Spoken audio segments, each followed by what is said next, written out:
as we welcome Governor Palin and Senator Biden.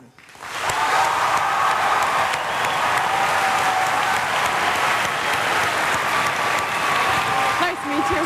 Hey, can I call you Joe? Okay, good. Thanks. Thank you. Thank you, Gwen. Thank you. Thank you. Thank you.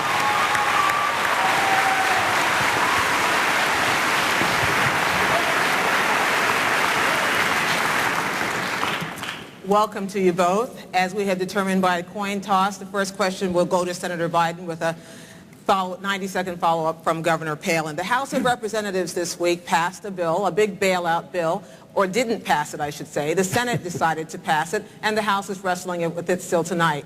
As America watches these things happen on Capitol Hill, Senator Biden, was this the worst of Washington or the best of Washington that we saw play out? Well, let me begin by thanking you, Gwen, for hosting this. And Governor, it's a pleasure to meet you, and it's a pleasure to be with you. I think it's neither the best or worst of Washington, but it's evidence of the fact that the economic policies of the last 8 years have been the worst economic policies we've ever had. As a consequence, you're seeing what's happened on Wall Street. If you need any more proof positive of how bad the economic theories have been, this excessive deregulation, the failure to oversee what was going on, letting Wall Street run wild, I don't think you needed any more evidence than what you've seen now. So the Congress has been put, Democrats and Republicans have been put in a very difficult spot. But Barack Obama laid out 4 basic criteria for any kind of rescue plan here. He first of all said there has to be oversight. We're not going to write any check to anybody unless there's oversight of the Secretary of Treasury. He secondly said you have to focus on homeowners and folks on Main Street. Thirdly, he said that if you have to treat the taxpayers like investors in this case. And lastly, what you have to do is make sure the CEOs don't benefit from this, because this could end up in the long run people making money off of this rescue plan. And so as a consequence of that, it brings us back to maybe the fundamental disagreement between Governor Palin and me and Senator McCain and Barack Obama. And that is that we're going to fundamentally change the focus of the economic policy. We're going to focus on the middle class, because it's when the middle class is growing, the economy grows and everybody does well, not just focus on the wealthy in corporate America. Thank you, Senator. Governor Palin? Thank you, Gwen, and I think the Commission also, we appreciate this privilege of being able to be here and speak with Americans. You know, I think a good barometer here as we try to figure out, has this been a good time or a bad time in America's economy, is go to a kid's soccer game on Saturday and turn to any parent there on the sideline and ask them, how are you feeling about the economy? And I'll bet you're going to hear some fear in that parent's voice. Fear regarding the few investments that some of us have in the stock market. Did we just take a major hit with those investments? Fear about how are we going to afford to send our kids to college. A fear as small business owners, perhaps how we're going to borrow any money to increase inventory or hire more people. The barometer there, I think, is going to be resounding, that our economy is hurting and the federal government has not provided the sound oversight that we need and that we deserve, and we need reform to that end. Now, John McCain, thankfully, has been one representing reform. 2 years ago, remember, it was John McCain who pushed so hard with the Fannie Mae and Freddie Mac reform measures. He sounded that warning bell. People in the Senate with him, his colleagues, didn't want to listen to him and wouldn't go towards that reform that was needed then.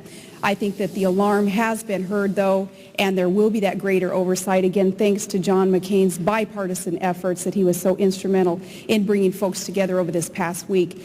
Even suspending his own campaign to make sure he was putting obsessive politics aside and putting the country first.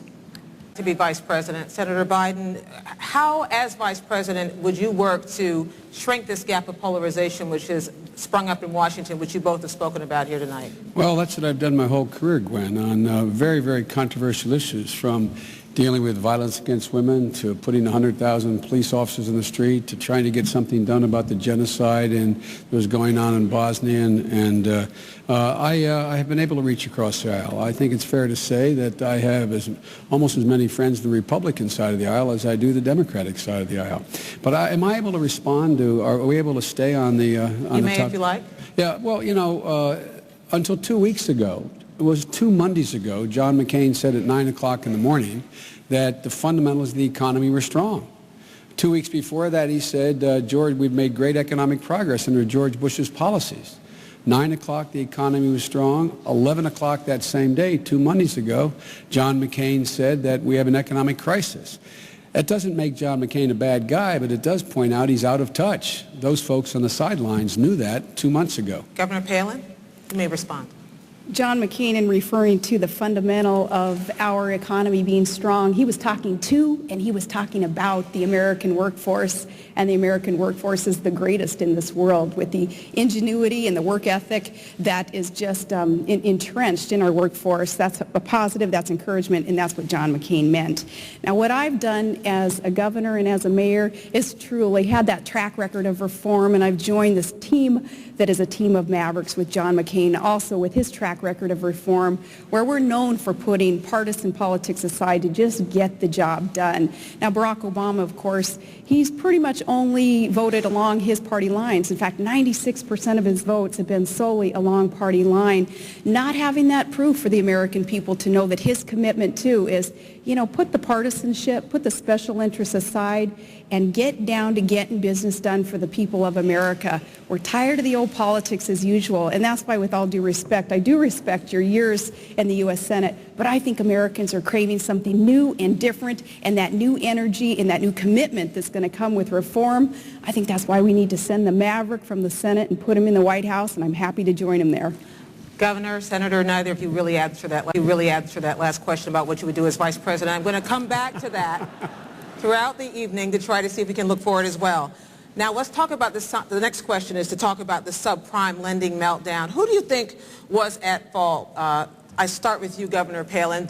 Was it the greedy lenders? Was it the risky homebuyers who shouldn't have been buying a home in the first place? And what should you be doing about it? It was the predator lenders who tried to talk Americans into thinking that it was smart to buy a $300,000 house if we could only afford a $100,000 house. There was deception there, and there was greed, and there is corruption on Wall Street, and we need to stop that. Again, John McCain and I, that commitment that we have made, and we're going to follow through on that, getting rid of that corruption.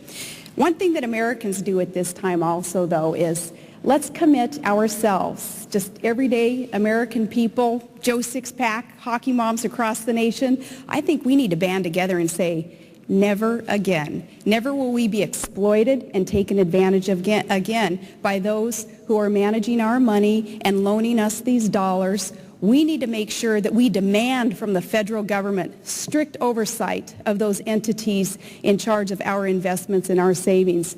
And we need also to not get ourselves in debt. Let's do what our parents told us before we probably even got that first credit card. Don't live outside of our means. We need to make sure that as individuals, we're taking personal responsibility through all this. It's not the American people's fault that the economy is hurting like it is, but we have an opportunity to learn a heck of a lot of good lessons through this and say, never again will we be taken advantage of. Senator. Well, Gwen, 2 years ago, Barack Obama warned about the subprime mortgage crisis. John McCain said shortly after that in December he was surprised there was a subprime mortgage problem. John McCain, while Barack Obama was warning about what we had to do, was literally giving an interview to the Wall Street Journal saying that I'm always for cutting regulations. We let Wall Street run wild. John McCain, and he's a good man, but John McCain thought that the answer is that tried and true right Republican response, deregulate. So what you had is you had overwhelming, quote, deregulation. You had actually the belief that Wall Street could self-regulate itself. And while Barack Obama was talking about reinstating those regulations, John, on 20 different occasions in the previous year and a half, called for more deregulation. Matter of fact, John recently wrote an article in a major magazine saying that he wants to do for the healthcare industry, deregulate it and let the free market move like he did for the banking industry. So deregulation was the promise, and guess what? Those people who say don't go into debt, they can barely pay to fill up their gas tank. I was recently at my local gas station, asked a guy named Joey Danko, I said, Joey, how much it costs to fill your tank? You know what his answer was? He said, I don't know, Joe. I never have enough money to do it. The middle class needs relief, tax relief. They need it now. They need help now. The focus will change with Barack Obama. Governor, please, if you want to respond to what he said about Senator McCain's comments about health care. I'd like to respond about the tax increases. And, we can speak in agreement here that